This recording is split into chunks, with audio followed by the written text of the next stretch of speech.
era Sayyidina Utsman Ali. Itu juga ngalami orang-orang yang ekstrim. Misalnya begini, saya contohkan korban-korban ekstrim yang real. Sayyidina Ali itu masyhur, dia punya musuh besar namanya Muawiyah. Karena permusuhan ini tidak bisa dihindari. Jadi kalau dalam fikih Islam ini anak-anak saya ajari fikih. Kalau orang mukmin membunuh orang mukmin itu hukumnya dosa besar apa kecil? Besar. Itu di bab kisos. Tapi orang fikih itu unik. Di fikih itu ada kitab usial namanya. Di takrib ada kitab usial. Dan di situ ada penjelasan mangkutila dunamali fahuwa syahid. Orang yang dibunuh karena membela hartanya atau keluarganya, itu dia mati syahid. Kalau dia posisi membunuh, maka malingnya atau penjahatnya muhaddarun damu. Nggak punya hak nuntut kisos karena dia anggap nggak ada artinya darah. Nah sekarang begini, suatu saat ada garong ke rumah Anda, ingin membunuh Anda karena ingin mengambil harta Anda. Anda ingin ingat status mukminnya atau status garongnya. Terus kamu mau dibunuh diam aja. Saya tidak mau membunuh orang mukmin atau membunuh orang muslim. Nah, kesulitan yang dialami Sayyidina Ali seperti itu. Orang-orang Khawarij cara berpikir Ali ku geblek. Wong mukmin kok pengen mateni wong mukmin. Muawiyah ya geblek pisan. Wong mukmin kok pengen mateni orang. Padahal suasana sudah kacau. Ketika seorang penjahat mau membunuh yang punya rumah dan yang punya rumah ingin membunuh penjahat. Itu namanya mukmin bentrok sama orang mukmin. Apa orang benar sahibul hak ingin mempertahankan haknya? Tidak sampai saya tanya. Itu sahibul hak, yaitu yang punya rumah, ingin mempertahankan haknya. Meskipun dalam duel ini kadang terjadi pembunuhan. Nah di sini ini ya, ulama ahli sunnah menyebut masalah istihadiyah. Kelompoknya Sayyidina Ali mempertahankan nyawanya, meskipun dengan cara membunuh pasukan Muawiyah. Pasukan Muawiyah juga mempertahankan nyawanya meskipun harus membunuh pasukan Ali. Zaman itu susahnya istihad seperti itu. Tapi orang Khawarij cara berpikir enggak, ini biang keladi masalah itu Ali sama Muawiyah. Mereka malah rapat, ya sudah dua-duanya bunuh saja. Ya masyhur tuh, akhirnya Sayyidina Ali dibunuh oleh orang Khawarij. Makanya ini penting ya, pentingnya ngaji seperti ini. Jadi kamu harus dilatih berpikir nubuwah. Jadi dilatih berpikir apa? Nubuwah disebut al ulama warasatul. Meskipun dengan cara yang ekstrim, tapi pikirannya saja, jangan perilakunya. Saya punya contoh sekian kasus, sekian tragedi. Misalnya begini, saya itu dulu punya teman, dia soleh, bisa baca Fathul Mu'in. Dia itu janggal, bilang sama saya, Gus, tidak biasanya Rasulullah itu agak-agak nyindir orang fakir. Ini kok ada hadis kadal fakru ayakuna kufur. Bahwa kefakiran itu mendekati apa? Kekufuran. Dia itu aneh sekali. Biasanya enggak biasanya Rasulullah kritik seperti itu. Walhasil ini singkat cerita, anak ini ngalami satu trauma. Dia itu miskin. Gara-gara miskin gitu jadi buruhnya orang non muslim. Dan sering disuruh nganter majikannya itu ke tempat-tempat lokalisasi. Dia mulai mikir, ini gara-gara fakir saya harus nganter orang ke lokalisasi. Mulai ingat dia, Sodako Rasulullah ini gara-gara fakir saya jadi pengantar orang ke lokalisasi. Suatu saat majikannya itu benar-benar bangkrut. Malah tidak disuruh nganter. Pokoknya carikan yang cantik bawa sini. Pusing. Nah, dia akhirnya walhasil lari terus keluar. Terus dia cerita betapa ekstrimnya fakir sehingga gara-gara fakir saya harus jadi penolong orang yang mau apa mak. Anda boleh berpikir ekstrim, tapi ekstrim dalam melawan kemungkaran itu tadi. Saya nggak boleh jadi fakir, tapi takutnya fakir yang nanti jadi alat kemak. Imam Ghazali juga punya contoh seperti itu. Imam Ghazali pernah marah besar ketika tren di Baghdad itu orang belajar fikih semua. Hatta la yakuna thamma tabibun illa min ahli dhimmah, kata beliau. Sampai di Baghdad itu tidak ada dokter kecuali orang kafir dhimmah. Akhirnya kalau ada ulama sakit, saya masih ingat pas kecil, kalau ada ulama sakit itu tidak boleh dibawa ke rumah sakit. Takutnya ketemu dokter muslim, non muslim malah disuntik langsung apa? Mati. Akhirnya ulama saat itu berfatwa, orang Islam harus ada yang jadi dokter. Banyaklah gus-gus yang sekolah ke dokter. Yang masyhur ya seperti Sahal itu, Sahal bin Abdul Fattah. Itu dulu putranya Ki Fatah yang menolong Pak Mahfud saat sembunyi. Saking idolakannya Basal, anaknya dinamakan Sahal, tapi dia jadi dokter spesialis bedah. Begitu seterusnya urusan negara. Dulu itu orang jabat itu tidak boleh, karena jabat itu dekat dengan syubhat, dekat dengan haram. Tapi gara-gara pejabatnya non-muslim, kalau bikin aturan ya ala non-muslim. Ulama akhirnya sadar, andikan kita yang jabat pasti tidak seperti itu.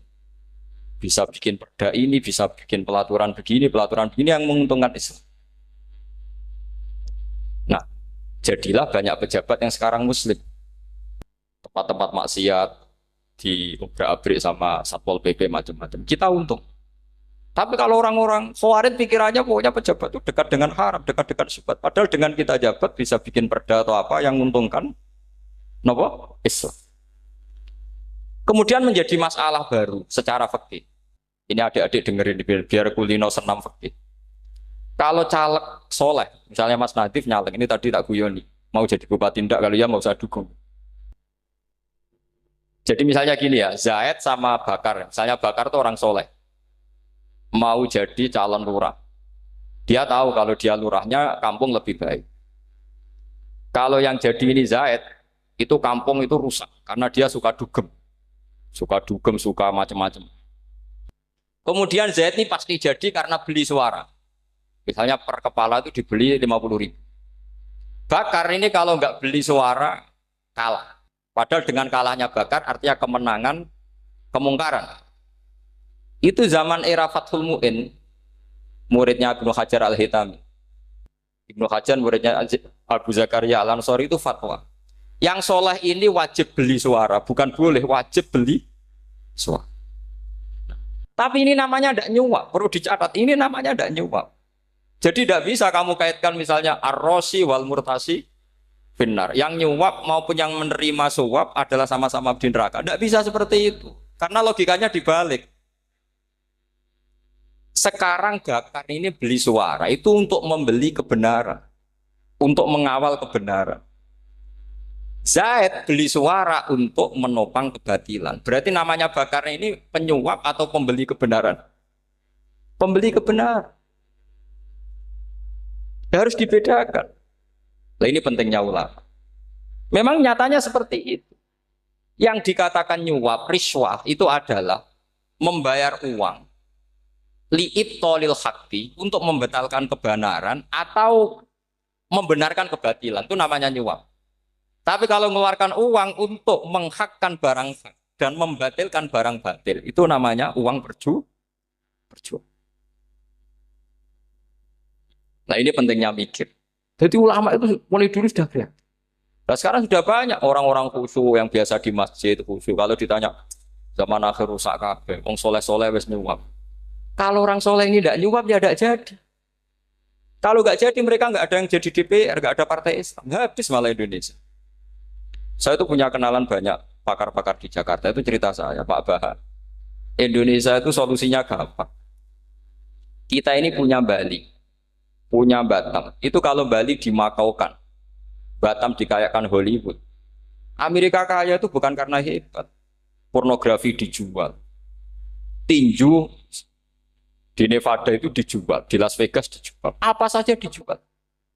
Kok tidak kaya itu gimana? Sementara Indonesia mau aur-auran gitu sukan partai Islam. Sebenarnya Indonesia gampang. Kalau ingin kaya, Bali itu dikayakan Hollywood atau dikalahkan Makau, jadi kota judi. Batam dijadikan kaya Las Vegas. Itu transaksinya pasti triliunan. Orang kamane wong udo dijual, judi dijual, orang tinju dijual. Tapi gara-gara ada partai Islam, nyari rumus solusi ekonomi itu yang tidak seperti itu. Akhirnya kangelan. Akhirnya rapat isu. Tapi barokah tetap barokah partai apa?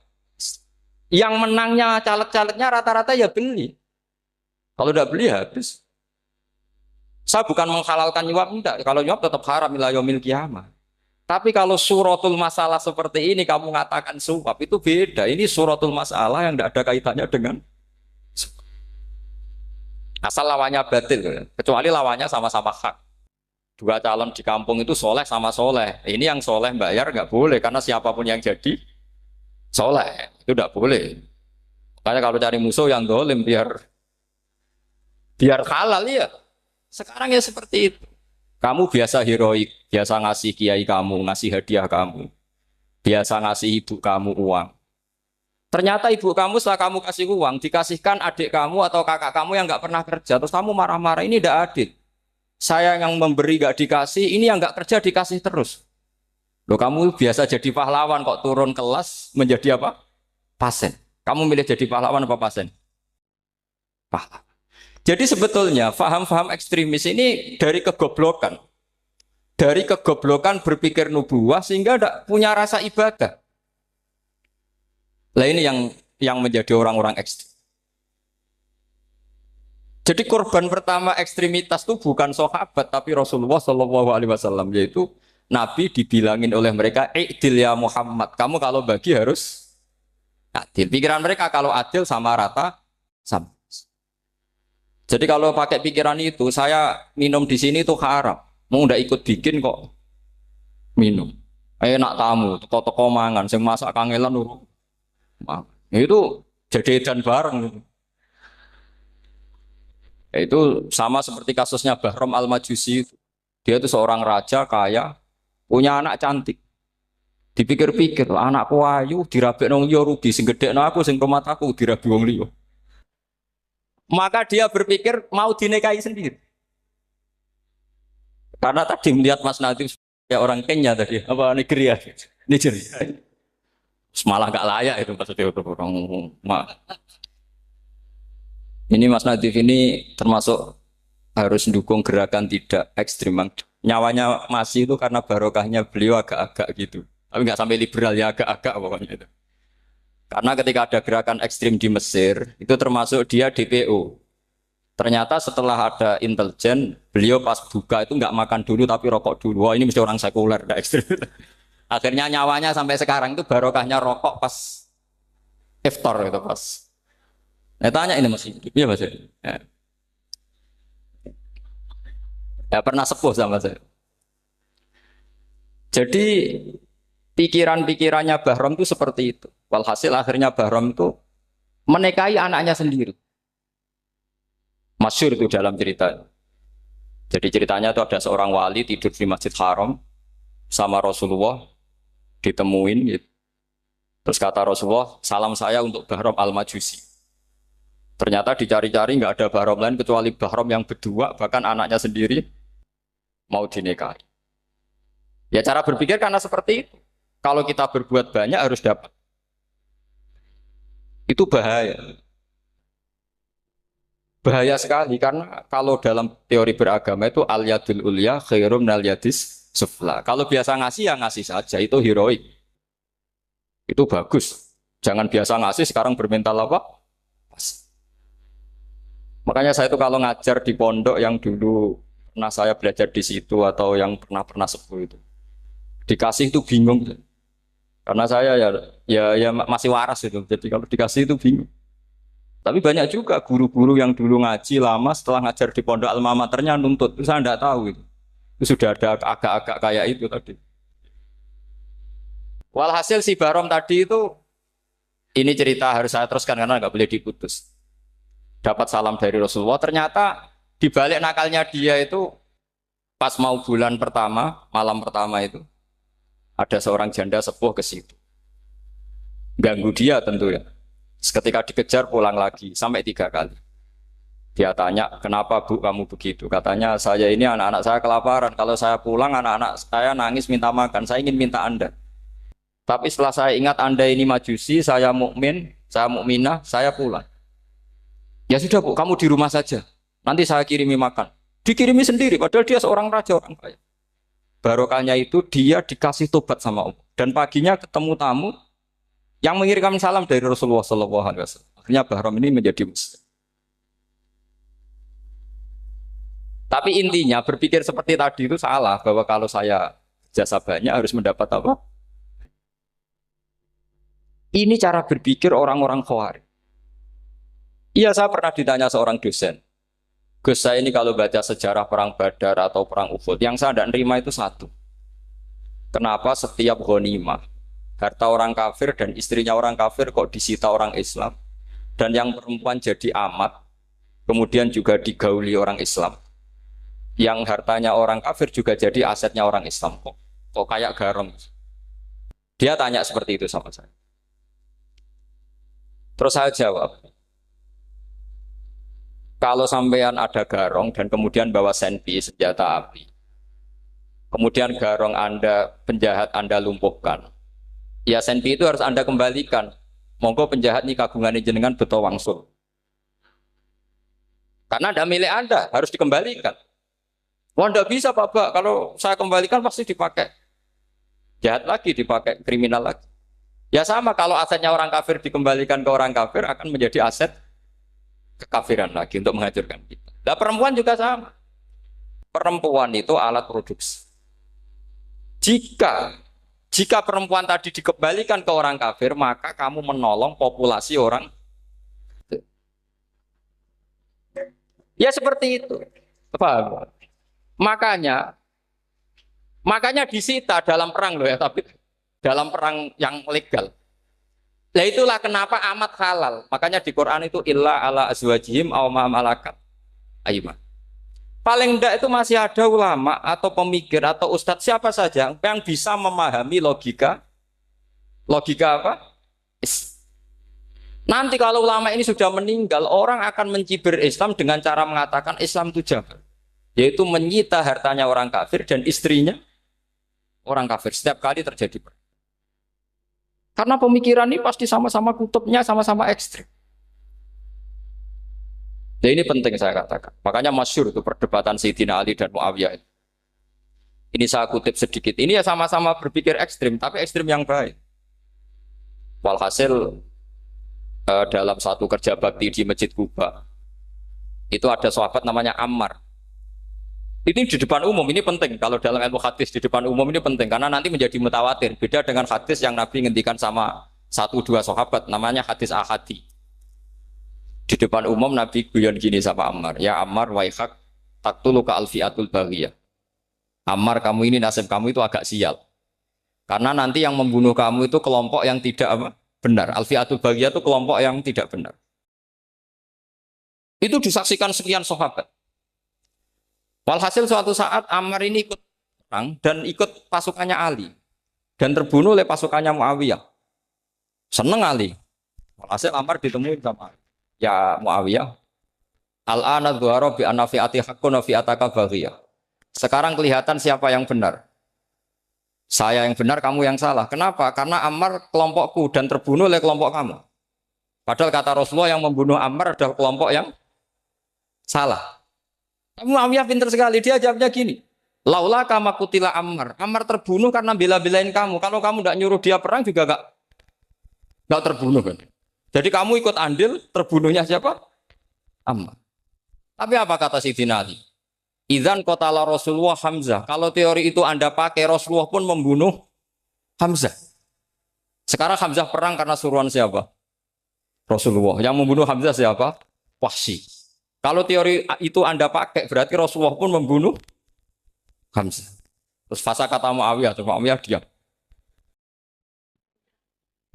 Jadi fikih pun tuh diputuskan lewat pikiran ekstrim. Tapi bukan ekstrim yang merugikan orang lain. Ya, kalau merugikan orang lain namanya sudah la dororo wa la dirar, dia menyalahi aturan. Makanya saya pernah ngaji di sini dulu ketika tahun kemarin. Fikih-fikih Islam itu punya rumus, itu ya gara-gara pikiran ekstrim sebetulnya. Saya pernah nyontohkan adalah orang tuh kalau sholat jenazah itu mayitnya di depan. Itu ulama fikih tidak ada yang punya alasan. Mau hanya bilang gini, hakada wajadna salafan wa khalafan. Mulai dulu kalau nyolati mayit ya jenazahnya di depan. Ya hanya gitu saja, tidak punya alasan. Makanya ulama lain mengatakan tidak apa-apa jenazah di belakang, yang sholat di depan. Kenapa? Fa innaha laysat bimanzilatil imam. Memangnya jenazah imam kok harus di depan? Itu ya tidak ada yang bisa bantah. Bagaimana mungkin harus di depan? Oh, enggak imam kok harus. Yang harus di depan itu imam. Jenazah itu imam apa enggak? Enggak. Terus alasan kedua sholat ghaib. Kalau ada orang mati di Surabaya, Mas Nadib di sini, sholat gaib boleh enggak? Boleh. Jenazahnya di depan apa belakang? Belakang. Di belakang kan? Berarti harus enggak jenazah di depan? Ya dia mau ngakeh yang jelas kalau itu. Lah ini contoh-contoh kecil. Nah orang Khawarij itu orang yang paling tidak mau menerima otak adik seperti itu. Akhirnya jadi goblok bareng tadi. Ya makanya Rasulullah pun jadi korbannya Khawarij. Muhammad kamu harus adil. Karena pikiran mereka adil itu yang memberi banyak ya dapat banyak. Kalau pikiran nubuah tidak seperti itu. Kalau yang biasa memberi, biasa heroik, biasa baik ya biar tetap biasa memberi. Jangan dilatih jadi apa? Fasih. Ini mungkin adik-adik juga agak keberatan, tapi harus dilatih. Makanya saya itu jadi kiai itu ya mulai kecil anaknya kiai butuh kiai. Saya itu ya mulang tuh seneng. Saya tidak pernah terlintas dikasih santri atau dihormati ya enggak. Mungkin sampai mati agak terlintas. Ya pikiran saya sederhana. Biasa mulang pahlawan malah sekarang pasien itu malah kayak cemen, kayak turun kelas itu. Jadi saya terus ya enggak kepikiran sama sekali. Loh kalau saya minta sama Allah karena itu atasan saya. Makanya ada ulama yang ekstrim gini, ini kisah nyata. Ada ulama alim datang ke seorang raja. Rajanya ini soleh padahal. Ternyata pas raja itu berdoa, ya Allah saya kasih ini, kasih ini. Padahal ulama tadi itu mau mengajukan proposal. Mau minta apa gitu. Terus dia pulang ketika ditanya, Pak Kiai kenapa pulang? Ternyata raja itu minta zat yang sama yang saya mintai. Kalau raja saja masih minta ngapain saya minta raja, saya akan minta zat yang dimintai raja. Terus pulang dia. Wah itu ya pikiran ekstrim, tapi bagus ekstrimnya.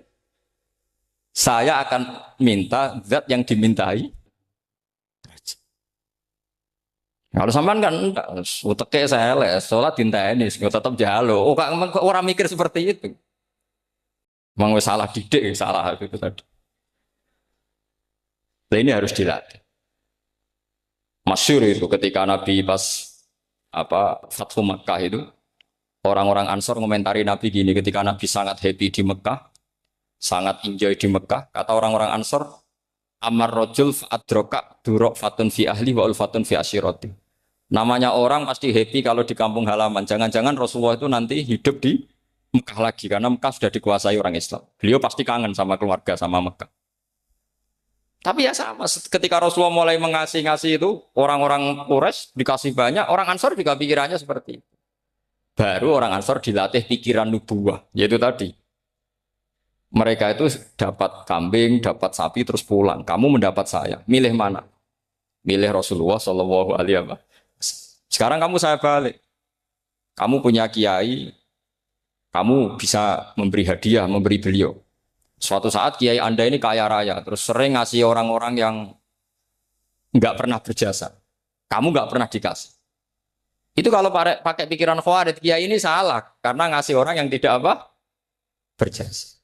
Tapi kalau kamu pakai pikiran nubuah, enggak. Alhamdulillah saya tetap istiqomah memberi kiai itu. Dan alhamdulillah enggak dibales. Semoga balasannya di akhir. Ya sudah seperti itu. Kalau pakai pikiran gengsi tadi seperti itu. Masa biasa memberi sekarang posisi diberi. Saya rak turun apa? Kelas.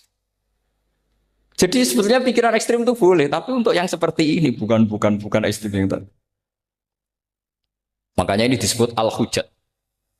Al-hujjat itu satu logika yang bisa mematahkan asumsi awal. Ini saya harap santri-santri matolek, putra maupun putri berpikir seperti ini. Sehingga sama. Jadi misalnya sekarang dibalik.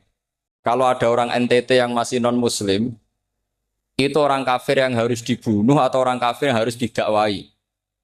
Mesti pikirannya itu, kalau Nabi itu ya semua yang didakwai Nabi dulu orang kafir. Nah, ketika Nabi di Mekah itu pertama ketemu orang kafir itu dibunuh atau didakwai? Didakwai. Ya berarti pilihan sekarang ya didakwai bukan dibunuh. Nah soal perang itu perang itu beda dengan membunuh. Ada janjinya, ada macam-macamnya, terus nggak ada solusi itu baru ada apa? Jadi kalau sudah dibalik-balik gitu, makanya kata ulama-ulama, Khawarij itu pasti salah. Pasti salahnya adalah kalau orang tidak benar ya dibenarkan, bukan dibunuh. Kalau setiap orang kafir dibunuh, Nabi kapan jadi nabinya? Karena orang kafir habis. Jadi metode bil hikmati ya ada, mau'izatul hasanah ya ada, karena orang kafirnya sudah apa? Mati. Terus, pertanyaan kedua, kalau Nabi harus ekstrim ngapain yang ngawal Jibril? Halnya Israel lebih efektif. Jadi jadi kalau sama-sama ingin ekstrim, Nabi itu nggak usah dikawal Jibril kan, enggak efektif kan? Harusnya yang ngawal itu siapa? Israel. Kan nggak repot. Nah, jadi saya mohon ini saya cerita. Jadi korban pikiran ekstrim itu bukan siapa-siapa. Pertama itu Rasulullah. Akhirnya Rasulullah menjelaskan, ya beginilah cara berpikir. Jadi saya kira demikian. Nanti mungkin kalau ada tanya-tanya, ada pertanyaan. Yang jelas kalau seputar ekstremitas itu bisa latihan. Ya. Sebenarnya bisa latihan di fikih. Karena fikih ini cerminan dari pikiran ulama. Ya, cerminan dari pikiran apa ulama yang tidak tekstual. Ya, seperti gini ya. Tasaddaqa Rasulullah so'an min tamrin au so'an min akidin.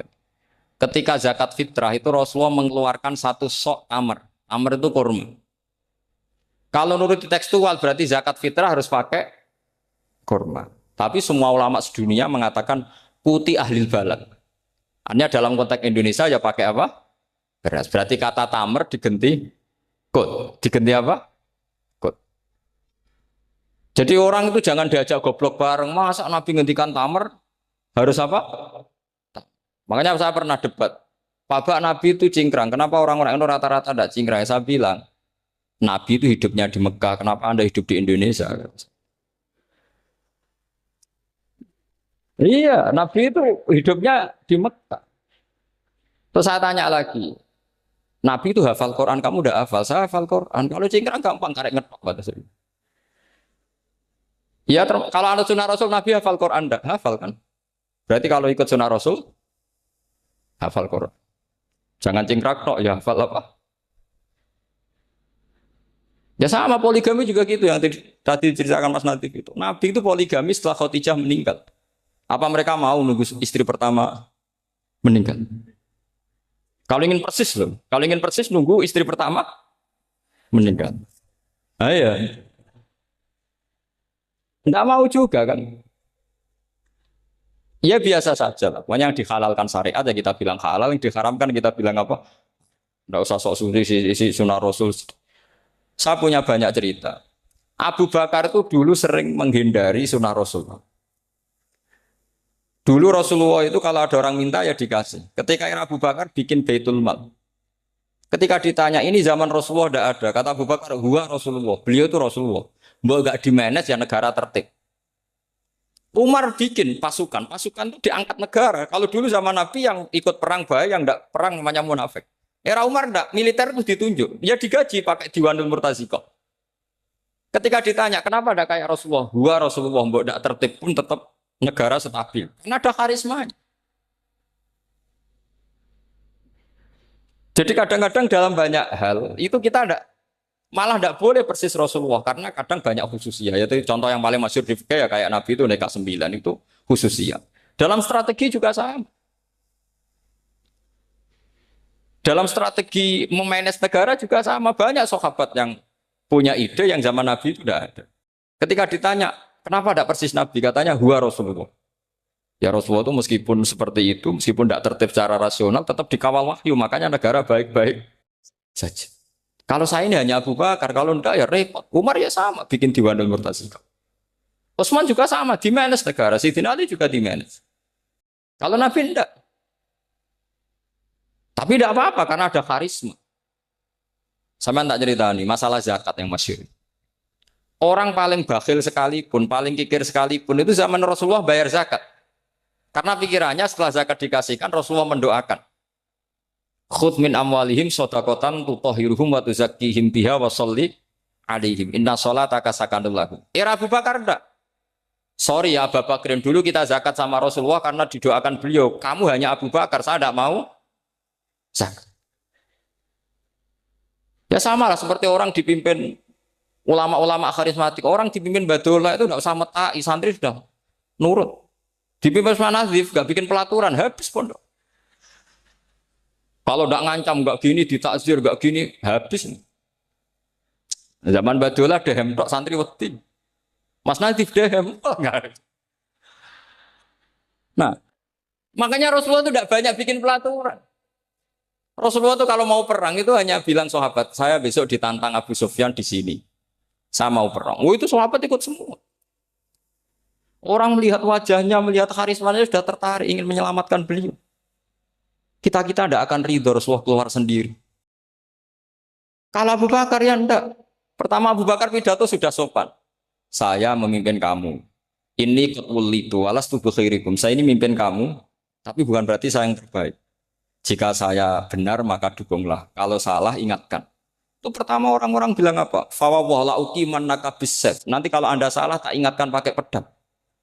Ya karena hanya Abu Bakar bukan Rasul. Jika diaturlah ini ada militer, ada pengawal, ada Baitul Mal. Era Umar lebih modern lagi ada Diwanul Murtazikoh, ada macam-macam.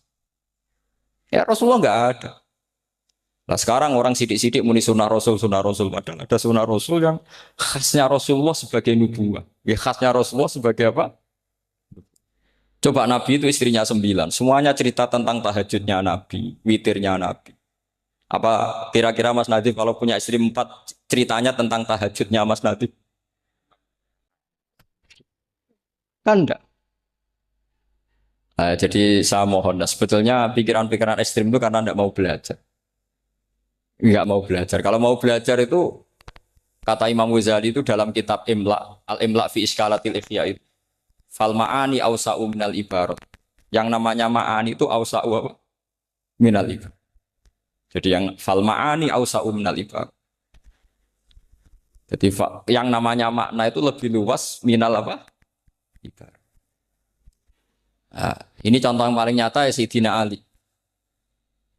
Ketika Sayyidina Ali perang sama Muawiyah, itu Sayyidina Ali bilang, sebaiknya Muawiyah kirim delegasi, mediator. Saya juga kirim mediator. Terus orang-orang Khawarij karena tadi tekstual. Mahada ya Ali. Ini apa ya Ali? Lam yujad fi kitabillah. Aturan mediator itu tidak ada di Quran. Bahwa kalau kita perang harus ada mediator itu tidak ada. Terus Sayyidina Ali baca ayat wa in khiftum shiqaqa bainihima fab'atsu hakaman min ahli wa hakaman min ahliya. Jika lelaki dan perempuan, suami istri terjadi shiqaq, terjadi konflik, maka suami kirim satu mediator, yang pihak perempuan juga kirim mediator. Terus Sayyidina Ali ngendikan wa amru Muhammad a'dhamu min amri rajulin wa imra'atin. Urusan umat Muhammad lebih serius ketimbang urusan hanya sekedar suami dan istri. Maka kita butuh hakam, butuh mediator. Baru 4.000 orang Khawarij tobat ngikuti pikirannya Sayyidina Ali yang tidak tekstual. Sama seperti zaman Rasulullah. Ketika Rasulullah mau perang Badar, saya ini mau perang Badar kata Rasulullah. Musuh saya itu 1.000 lebih. Kalian hanya 313. Apa kita teruskan? Itu sahabat langsung bilang gini, saya itu hafal teksnya. Idzan lanaqulu laka kama qalat banu Israil fathab anta wa rabbuka faqatila inna hahuna qaidun walakin idhab anta faqatila inna ma'akum muqatilun. Ini kelihatan sekali bahwa para sahabat sudah ada tekstual. Orang-orang Bani Israel ketika melihat Musa katanya sakti dan orang dekat Allah, itu cara berpikir orang Bani Israel gini. Walhasil ada perintah supaya Musa itu merangi kaum Jabarin. Orang Jabar ini gagah-gagah, pikirannya orang Bani Israel. Musa kami itu sakti dekat Allah, ya sudahlah sama Allah saja sana, tak tunggu di rumah kabarnya. Itu kan sama dengan santri semedit, roh kiai ini suga, kiai aku suga, serasa tak pikir kan seperti itu. Ya sama seperti itu, Nabi ku kekasih Allah, mesti perang menang, serasa tak ewangi mesti menang. Fadhab anta wa rabbuka faqatila inna hahuna. Kok itu, ya sudah kamu berangkat saja sama Tuhan, tak tunggu di rumah. Tapi apa kata para sahabat Ansor ketika Nabi minta supaya mereka dukung di perang Badar? Langsung bilang, idzan lanaqulu laka kama qalat banu Israil. Kita tidak akan bermental kayak Bani Israil. Ini tekstual pada enggak. Mereka punya mafhum, punya pikiran. Cara Mas Nadif punya kreatif. Bahwa ini mental yang bejat, kita tidak akan meniru seperti itu sahabat. Jadi dulu sahabat itu makna di Quran juga ada tekstual. Jadi bisa memahami. Nah sekarang orang memaksa semuanya harus tekstual. Ya meskipun tadi jangan terlalu liar terus menjadi liberal. Tapi saya tidak tahu kalau contohnya Mas Nadiem tadi pakai kondom, istiqomah tidak tahu itu pikirannya Jil apa Mas Nadiem tidak tahu saya itu. Itu tidak tahu. Kok sampai sembeling itu saya tidak tahu itu. Oh, lagi juga kalau tidak bisa nyontohkan yang di luar itu, saya itu ya tidak tahu. Mulai dulu ilmunya yang seperti itu terus. Ya tidak tahu lagi. Jadi mulai dulu zaman Nabi pun itu sudah ada pikiran-pikiran seperti itu. Jadi tekstual atau harfiah itu ya enggak. Nyatanya sahabat langsung bilang idzan lanaku rulaka kama qalat banu apa? Esra. Jadi ini saya kira demikian nanti kalau apa ada yang tanya monggo.